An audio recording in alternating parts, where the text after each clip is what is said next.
My shift here starts at 5 o'clock and usually ends about 2:30 or 3. I work first shift from 6 to 2:30. I've been a waitress for 13 years. If I could go anywhere in the world on vacation, I would like to go to Aruba. I would love to go to Hawaii. The last time I went on vacation, I went to Panama City. One day I would love to go to Jamaica on vacation, see the palm trees, the beautiful beaches.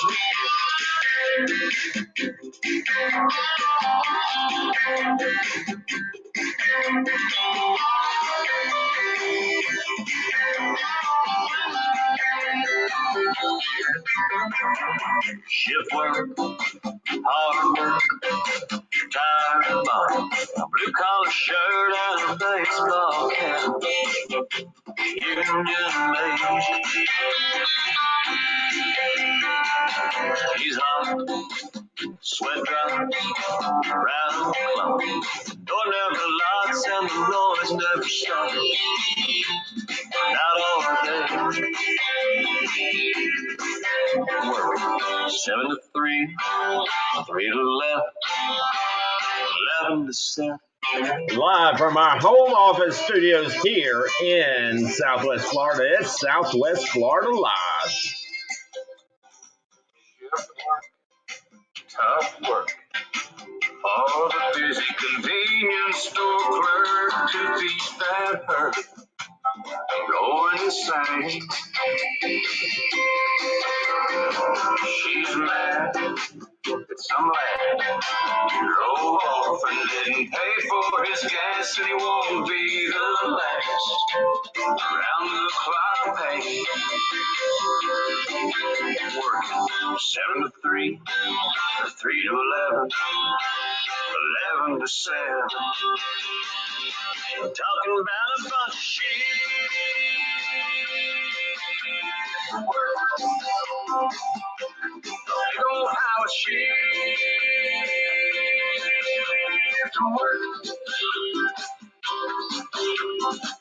7 to 3, 3 to 11, 11 to 7. All right, good afternoon, everybody. Rich Suggs here on WKDW 97.5 FM and KDWRadio.com. And if you're listening on Facebook, YouTube, I don't know where else, we are live streaming today on StreamYard. And I want to give a big thanks to Marie LaBrosse. She is the tech genius that put all this together. So if you listen on this time on Mondays and Fridays, you will see John Rawlings with Real Talk Live. And he's been doing this for probably a year. I'm a little slower to get to the technology, old man and everything. So, and I just want to say something to Mr. Rawlings. What the heck happened with OHIO there, brother? He is, if you don't know anything about John Rawlings, you will know that he is like the world's largest. How is that thing? I got a weird looking head. He is absolutely the world's largest Ohio State Buckeyes fan. And he here in our local area puts on a huge Ohio State Buckeyes celebration every time they take the field. So, he does it on every game. He has a big crowd that comes out to, I think this year, used to be at Buffalo Wings and Rings, and they switched it over to the Twisted Fork, which is at the right there on 776 in the local area at the Harley Davidson dealership, but it's called the Twisted Fork, and they have a big celebration. Well, anybody that knows anything about college football knows that it was Ohio State, Michigan State in the horseshoe. So they were in Columbus, and all I can say is somebody got the tail paddled, and it wasn't Michigan. Michigan came into the horseshoe and just paddled their rear ends. And so that's got to be depressing to John. And I do feel bad because every time I see him, I sit there and say, OH, and he'll say, IO. So anyway, he's having to probably decompress from a pretty sorry weekend. But anyway, we are back. Yesterday was Giving Tuesday, and so we were not on there. We got preempted, as Marie would say. Hey, Rich, she called me on Monday. Hey, you do know that you're being preempted on Tuesday. And I said, well, I'm glad you told me. So now I can go do some things on Tuesday because I'm usually here every Tuesday, Wednesday, and Thursday. As you know, I am broadcasting from the palatial Suggs Group home studios. And we are, first time we've done, I think, from this studio, any yard stream. So I'm interested in seeing how this is going to go. We are live every Tuesday, Wednesday, and Thursday, 3:04 Eastern Standard Time to 3:58. And so it's 3:10 right now. It is the 30th of November, 2022. So we are live. I'm going to do something that I'm learning as I go, right? So I am going to stop. No, I want to stop the screen. Okay, present, share the screen. We're going to share the Chrome tab. I'm learning as I go, but I am so multi-talented. There you go. So hopefully it might take a minute or two or a second or two to get in, but it's in Northport, Florida as of 2:47 p.m. It's 84 degrees, sunny skies. The night will get down to about 67, but we're only expecting about 85 as the high. I know when I got out and walked my dogs this morning, it felt really, really nice. So I'm happy with that. Feels like 90 degrees. That's the sad part of Central Florida or Southwest Florida. We live on that peninsula, and my gosh, surrounded by water basically. And you can have an 84-degree day, but it's going to feel like it's hot. And it feels 90 today. That is due to the humidity. Pressure is falling at 30.05. Visibility is 9 miles. We have winds out of the west, slightly southwest at 7 miles an hour. Dew points is 71 degrees. UV index is 2 out of 10. It is first quarter of moon phase. And the sun rose today at 7 o'clock and sets at 5:34 p.m. Eastern Standard Time. All right, so let's look real quick, see if we have anything for the next few days. We do have a high tomorrow of 81 with a low of 66, 82, 61, 82, 61, and 83, 61. So if you were betting 61s, you'd have a three of a kind there. So anyway, that is your weather here at WKDW 97.5 FM. We're working really hard to get that antenna brought up. We're getting into the 19th century. They're going to actually put a winch on this thing, an electric winch. So maybe the 20th century. And we're going to try to get that up as high as possible, as soon as possible. There are some things that we have to do with the FCC, and we have an FCC engineer on staff, volunteer staff as it is, but it's still staff. That will help us get that all arranged and aligned so that we will have really good FM broadcast here really, really soon. All right, so I need to get out of that and do a stop screen. There you go. All right, so listen, what do I want to talk about today? Well, I'm getting ready to bring Mike Beluso here on the radio with us, but also on StreamYard. So if you want to check in at the Facebook page, the YouTube page, whatever, you will see Mike. So Marie, if you can bring Mike on with us. Now, Mike, welcome to the show. Thank you, Rich. Okay, so interesting little side story. As most of you know, I took the summer off from Florida and went up to North Carolina. And I was basically in the mountains around Franklin, North Carolina for the better part of 3 months. Now, it separated a month. We left for a month and we came back for 2 months. And so on the second stay, we actually it was after the hurricane. And we had decided to stay a few more weeks only because of the real problems they were having here in the area. And lo and behold, we're in this RV park, and you kind of look at who's parking near you and say, are they worthy?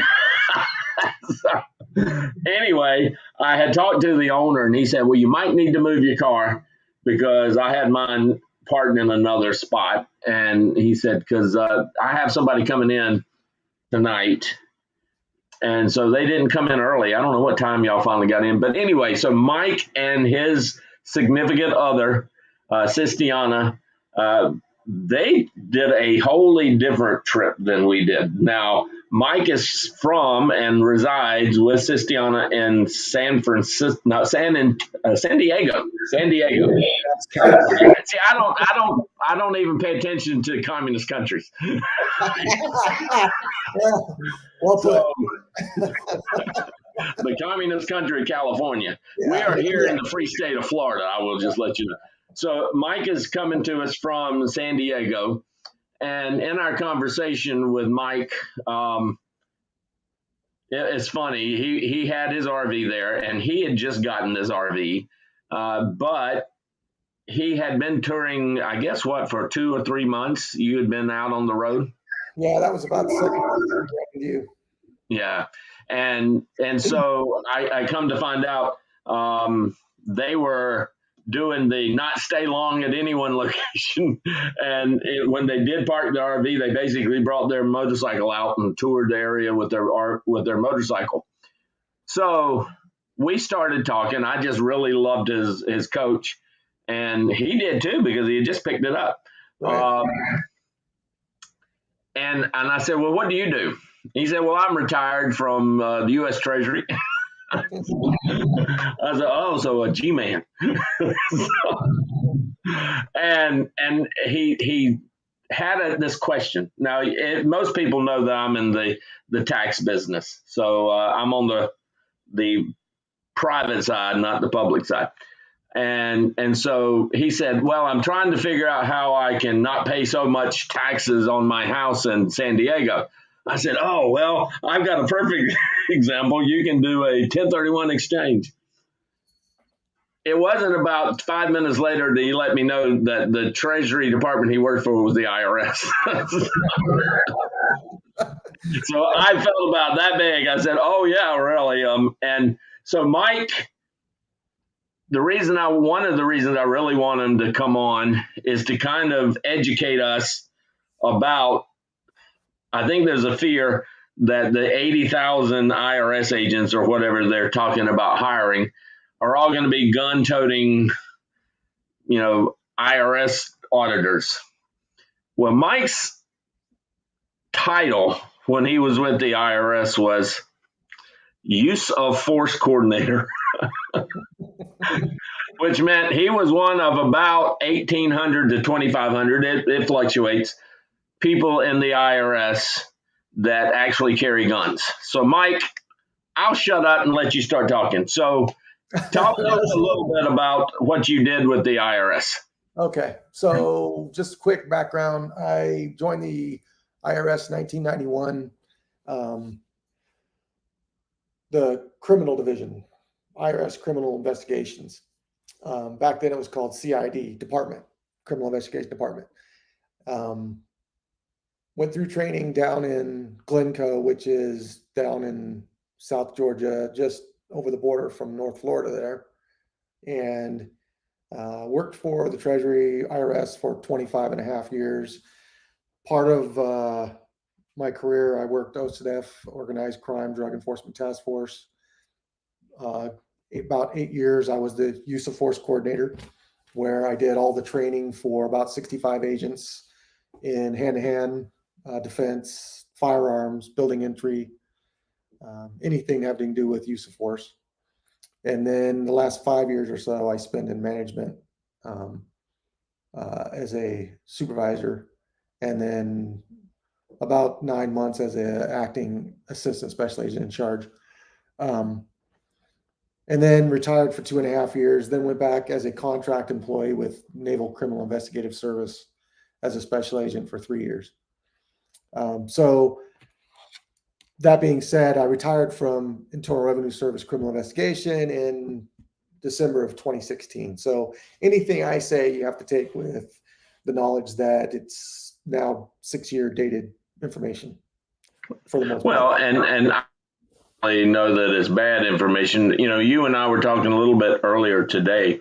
When you were there, your recollection was there was about 120,000, give or take a few thousand, employees with the IRS. It was a high was about to 100,000 IRS employees, and criminal investigation makes up a very small percentage of that. I think at the height we had about 2,500 people in CI, and those were not all gun toters. When I'm talking gun toters, I'm talking about special agents versus within the Internal Revenue Service, you also have revenue agents and revenue officers. Revenue agents do audits. Revenue officers are what they used to be in the old collection portion, where they would handle the actually collecting the money.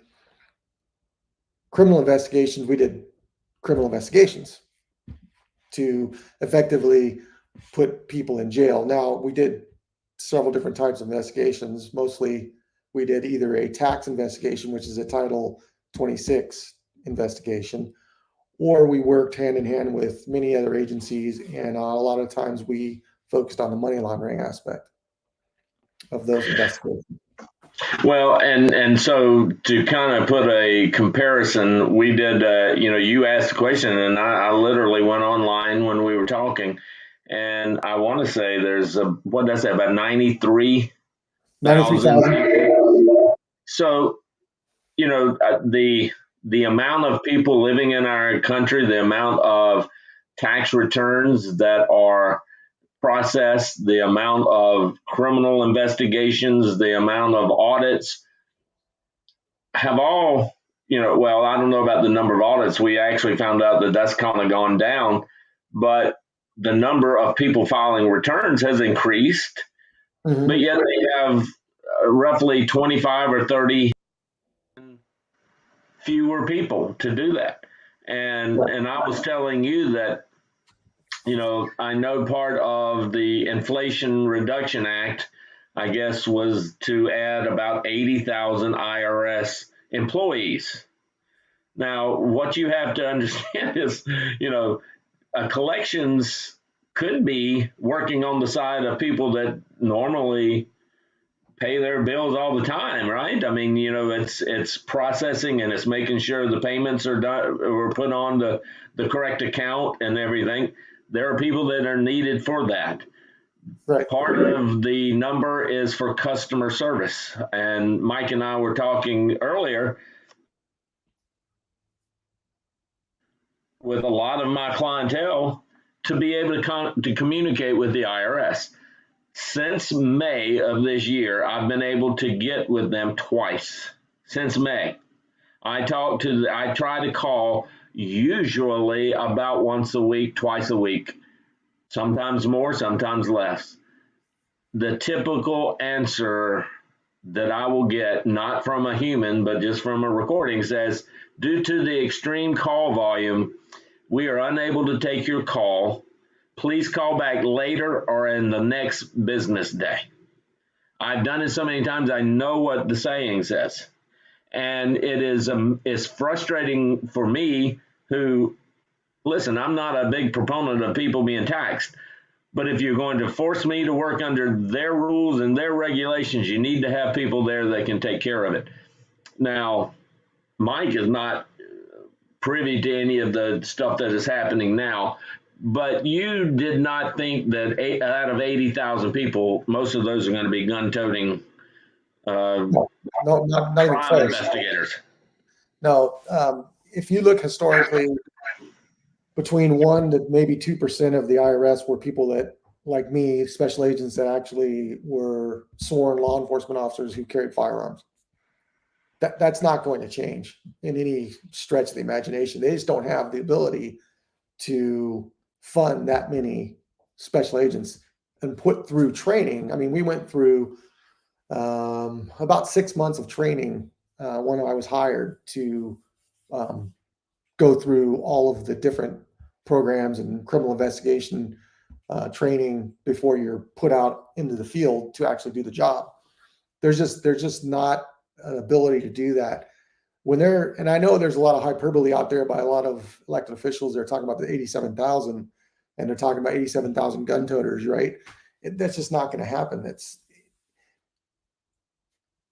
Historically, the IRS has hired cyclically. They will have attrition over years, and then they'll do a big hiring to try and get back to ground zero, and then they'll have attrition. But from my experience in the history of criminal investigations, gun toters, we would have attrition over several years, and then they would attempt to hire several hundred and get those through training during a training cycle at FLETC, the Federal Law Enforcement Training Center. And the classes would be 46, 48 agents at a time, and those would progress through. I don't think they push more than a couple hundred through any specific year for IRS. Now, a lot of times those were mixed classes where there were other federal agencies that had people in those classes as well. You have the CI portion of training, which is basically all special agents within the federal government. Now, I say that, but FBI trains at Quantico. They're a little bit different. Also DEA. But if any of the other agencies would be down at FLETC, they go through the CI portion, which is, I think it's about 9 weeks now. And then you go on to your secondary training. IRS would be, special agents would be in their, tax and other IRS appropriate classes. ATF would have their classes, customs or Homeland Security has their classes. So you're trying to push through as many as you can get through. But from my experience in the last 5 years or so within the IRS CI, we had so much attrition of people retiring that they couldn't hire enough just to keep up with attrition. So the agency was shrinking. And if it continued, they were going to basically eat themselves over a period of time because they weren't able to hire enough to make up for the attrition. Now, when they're talking about this 87,000, they're talking about trying to bolster the rolls, I believe, with regards to revenue agents, revenue officers, and like, for instance, with the problem you're having with taxpayer service, just getting somebody to answer a phone call, right?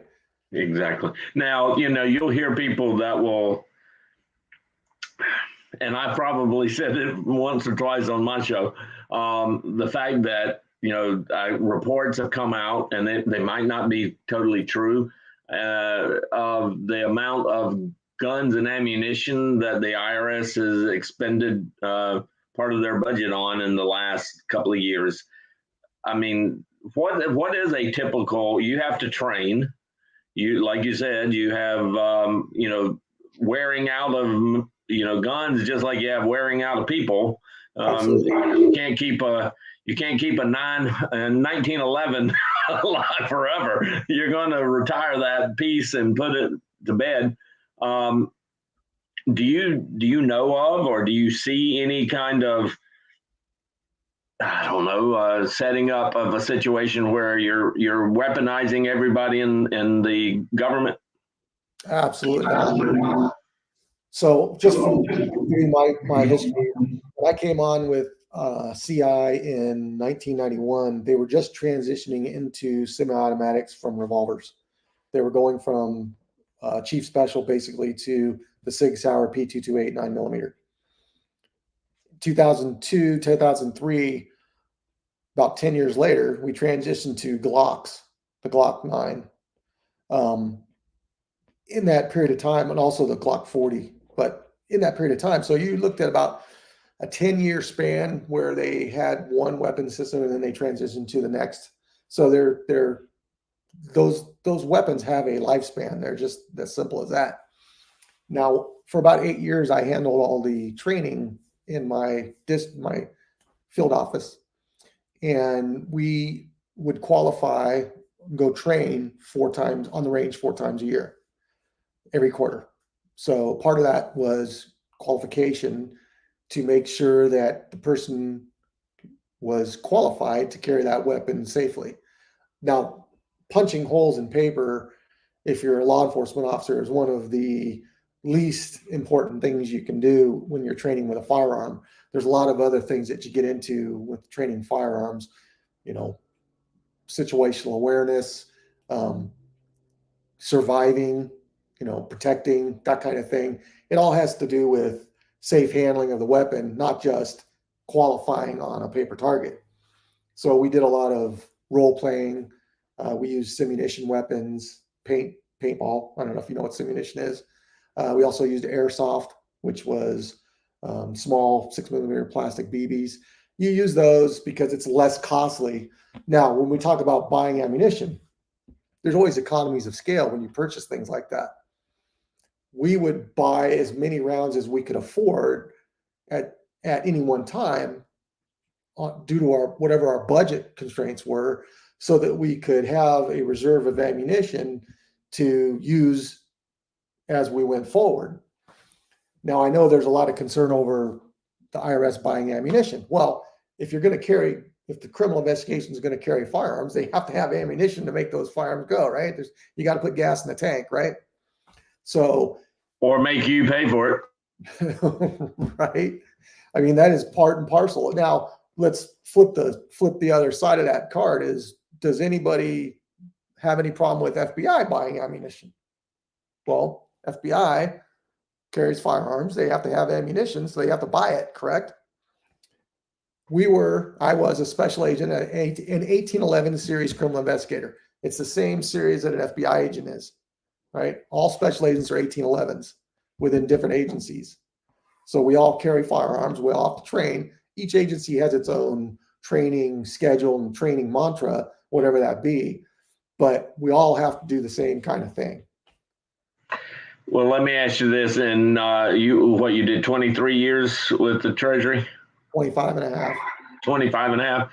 How many times did you have to pull your weapon? Oh, gosh. On duty, a handful. When you say pull your weapon, you mean point it at somebody or just pull it out of the holster? Point it at somebody. Pointing it at somebody, a handful of times. In 25 years, a handful of times. Yes. So it's not like you guys are out searching for people to shoot every day, right? No. Well, you know, and I've probably been susceptible to believing a lot of conspiracy theories of my time, and I will be honest with you, I don't understand. I never knew, but I don't understand why every single department of the, not even Treasury, just departments of the military, of the government, need to be weaponized. I mean, I found out after Mar-a-Lago that the organization that keeps records, and kind of make sure that everything is done, they have a weaponized department. And I don't understand now. I do understand that people could steal records and do bad things with them, but I thought that's what the FBI was for. Well, that was I don't know why you need to weaponize that department. Well, I say that's like a higher level discussion, right? And I've always wondered myself, why do we have so many federal agencies that maybe have overlap on investigative priorities? Why don't we just combine some of these? And there was a lot of talk of that about doing that after 9/11 when they created Homeland Security. In fact, Customs, the old Customs, used to be in the Treasury Department. After 9/11, they moved to the Department of Homeland Security. There was, I think, Secret Service did the same thing. So you had some restructuring. Now, I think they could have gone a little farther and maybe combined some of those agencies to eliminate some of this overlap and maybe get more economies of scale, but it just didn't happen. And I don't know. It probably only takes one time to call another agency and say, hey, I need 10 of your agents to come over. We're getting ready to do something. They say, well, they're used up right now. It's not like we have a plethora of them sitting here doing nothing. And so they might have said, well, it's easier just to have our 10 over here that will be ready when we need them to be ready. And, I'm pretty sure there were days that you didn't have Now, you did a lot of work with organized crime, but also the cartels, right, down in southern So communist. So a lot of investigations had to do with drug organizations here in San Diego. So, all right. Well, we've kind of explained. One of the things I wanted to do was kind of educate, and maybe keep people from thinking that there's 87,000 gun-toting IRS agents that are going to, ascend on our streets, and every street corner is going to have an IRS agent watching you. That's not true. I mean, I would be surprised if more than 10% of that were, or even 1% were going to be criminal investigation special agents. That had 87,000. Yeah, I could see even in the biggest hiring push years, we pushed through a couple hundred people through training, and that was the biggest years. So there's just no, it's impossible to get that many agents that would carry weapons through training and into the IRS. The vast majority of those people are going to be the other portions of the IRS. They're going to be the revenue agents, the revenue officers, and the taxpayer service people that are going to be hired to bolster those. And in fact, after our talk, I went online just to see, because I was curious, what is the current audit rate with IRS? And it looks like if you have total positive income of between $1 and $1 million, you have less than 1% chance of being audited currently. Now that's not a large percentage or probability. Right. Well, and maybe you can tell me, no, you're wrong, Rich, but from what I understand, if you receive a letter, it's called a letter audit. Does that go toward that number? I mean, it is an audit of some sort. It's asking for more information, and that's the entire realm of that audit is, hey, you put something on there, I don't see it. Can you send us more information? That's still considered an audit. Now it's a letter audit. So whether or not it's really in those numbers, I don't know. Yeah, looking at trying to figure out the difference between the correspondence audits, which is what you're referring to, versus the face-to-face audits. And I try and pull that I had it open in my browser, but I'm afraid do you still hear me? Because if I pull up my Safari where I had that to see if I've got that page open about the audits. Yeah, I don't see it there, but they do break it down, the difference between the correspondence and the face-to-face. Well, we went through the numbers and we said it was about 93,000 IRS employees. Now that's everybody from, somebody answering the phone all the way up to the director. I mean, they're all employees. There's 330 million. They said that even after 2017, when they released for budget cuts 15% of their workforce. So for 123,000, you're looking at what, about 13,000 people they just let go because of budget cuts. Then all of a sudden we have, I've got a bug flying around here in Southwest Florida. Imagine that. We've had COVID. A lot of people have left because of COVID, retirement, whatever. 93,000 people to manage a company or an organization or whatever. There's not a lot of people left to do audits. You can imagine that with that kind of attrition, there are going to be services that get squeezed. And I wouldn't want to be in charge of trying to manage that monster to try and meet all those demands. And I think, from my experience, I remember seeing, like, for instance, taxpayer service, which is the portion of the IRS that answers the phone calls and that kind of thing, shrinking. They were shrinking it down because they just had less and less bodies to do it. And and we talked about this earlier. It's all based on funding, and really it has to do with Congress and what is the current attitude towards the IRS. And a lot of that has to do with what goes down in the country at the time. What's the prevailing feeling about towards the IRS. And I always said, and I think I probably may have said it to you when we met, you said, who did you work for? And I said, well, it's the most hated 3 letters in the alphabet, right? And it just is,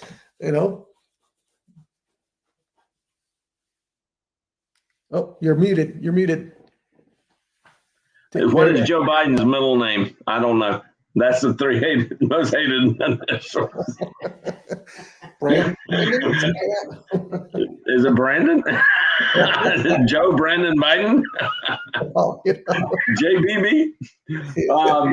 Anyway, we digress.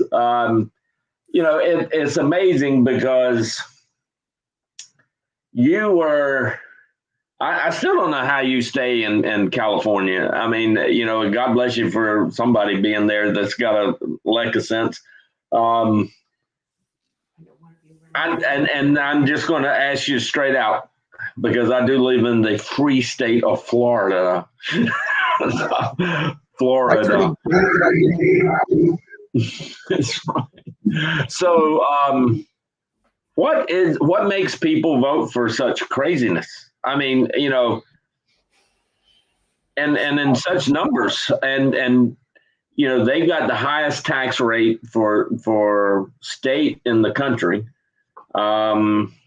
It's almost unlivable because of the price of real estate there.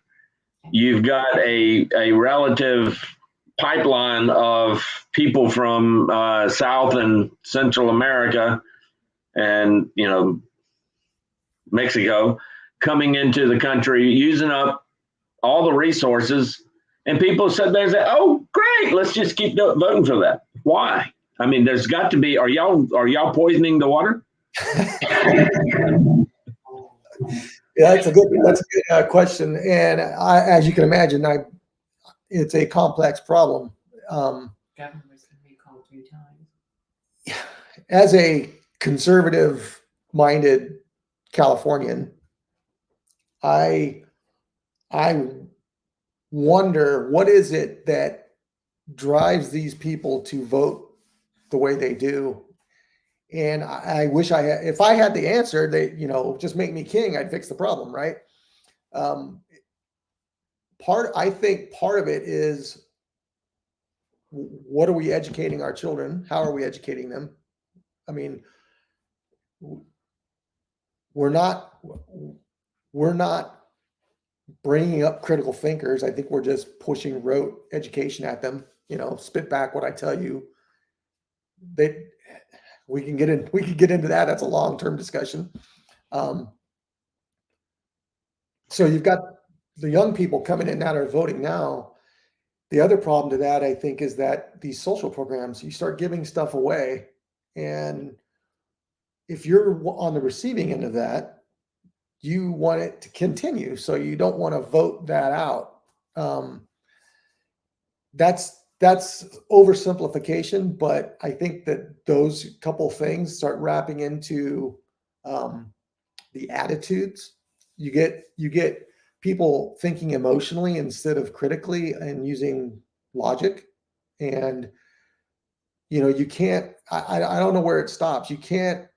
What is the saying? You can only give away other people's money for so long, because that's what we're doing. And let me tell you something, and I think it's already reached critical mass in California.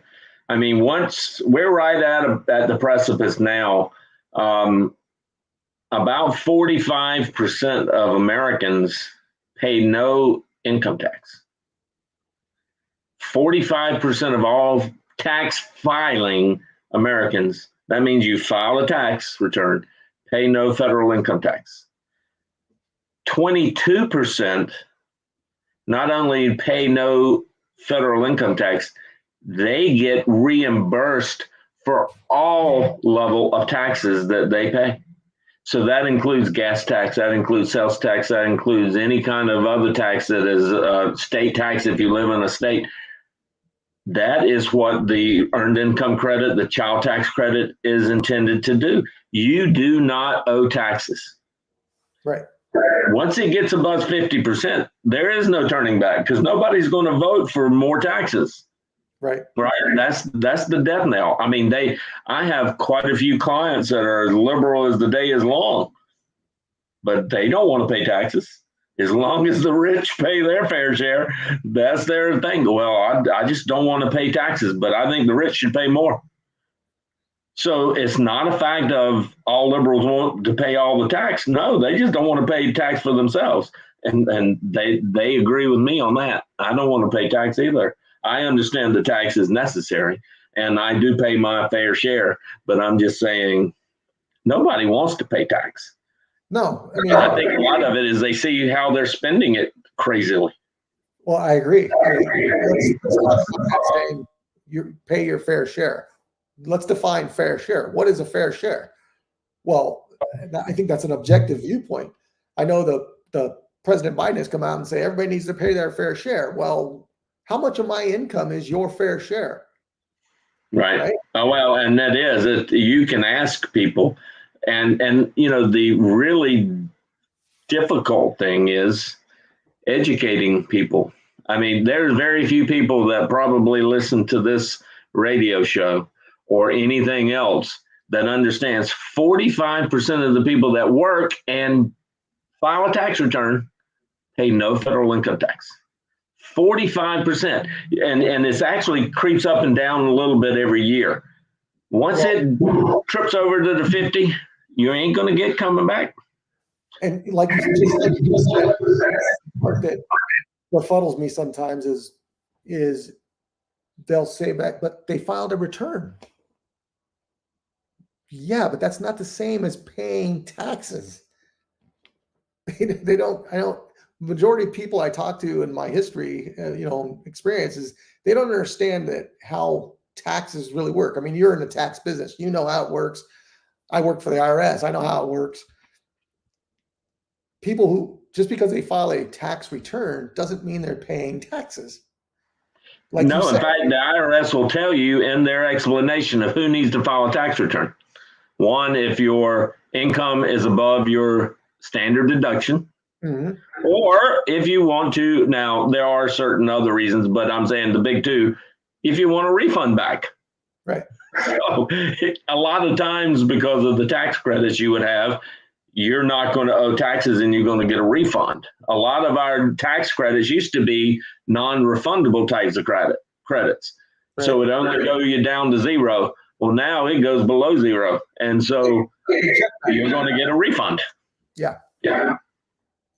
Well, and I am not for, I really am not for making people poor to pay taxes. Obviously, I don't necessarily think that rich people should pay as much as they do. I mean, 1%. Now, a lot of people don't understand what a 1% is. They see Elon Musk. He's in like the 1/100th of 1%. The 1/1,000,000th of 1%. He's like the top guy. 1% really goes down to about $550,000. Right. If you have taxable income of $550,000 or more, you're in the top 1%. Mm-hmm. A lot of people don't go, what? Yeah. So if you take everybody that makes $500 and some odd $1,000 up to Elon Musk now, and it's crazy, they love it whenever they see that Elon Musk made $120 billion. No, they didn't. That was the level of increase in their unrealized gain. So they owe shares of their company. Their shares of their company go up. No different than you owning a house that because of these crazy prices have gone up to $500,000 when you didn't get taxed on $500,000 just for owning the house. Well, why should they get taxed on something they didn't sell? They just happen to own it. So a lot of people, they're not educated. They hear something on the radio, or they hear something on TV or YouTube or something, TikTok, and it's got to be gospel. And so, I've actually asked you to think about maybe making this more and more of a regular deal, or, having a regular type of a show where you come on, because I think education is, and you talk about our kids, and it's not just the educational system, it's the parents. We have literally abused our kids by teaching them garbage. And we now have, if you know what a Gen Zer, and I'm not talking specifically to you, Mike, I'm talking to the listeners, a Gen Zer is anyone between 10 years old and 25 years old. So that's that 15-year generation. Obviously, that's a big swath. Out of that population, 47% of the 10-year-olds to 25-year-olds are on medication for depression. Why are they depressed? I think it's because they've realized we've been lying to them ever since they were toddlers. And they're seeing it with their own eyes. Oh my God, my parents lied to me. Oh my God, my first grade teacher lied to me. Oh my God, my 10th grade teacher lied to me. They're not preparing me to live. They're preparing me to just go into a voting booth and hit the D button. And they're being lied to, or the R button. I don't care. I think the Republicans are just as guilty. Now, we need to educate people on truth. Right. That is one thing that everybody can handle. We are human beings. We've grown up with truth. And we just got to get back to telling people the truth, because we're 47% of all 10-year-olds and 25-year-olds are on medication for depression. Well, when has that ever happened in human history?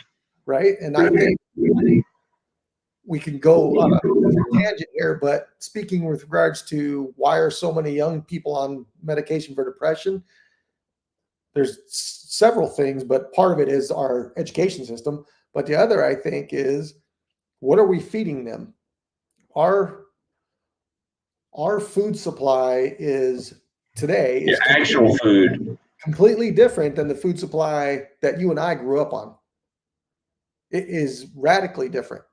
And I mean, when I retired originally in 2016, I kind of had some arthritis issues. So I went down this, what I call the nutrition rabbit hole.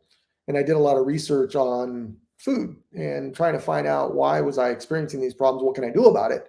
And finding out that it looks like, I don't want to sound like a food zealot, but we've been lied to with regards to the food pyramid for years.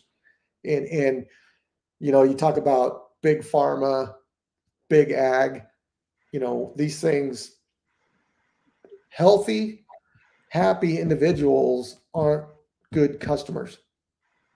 No, and you don't make money off of healthy, happy individuals. You need them sick and you need them hungry.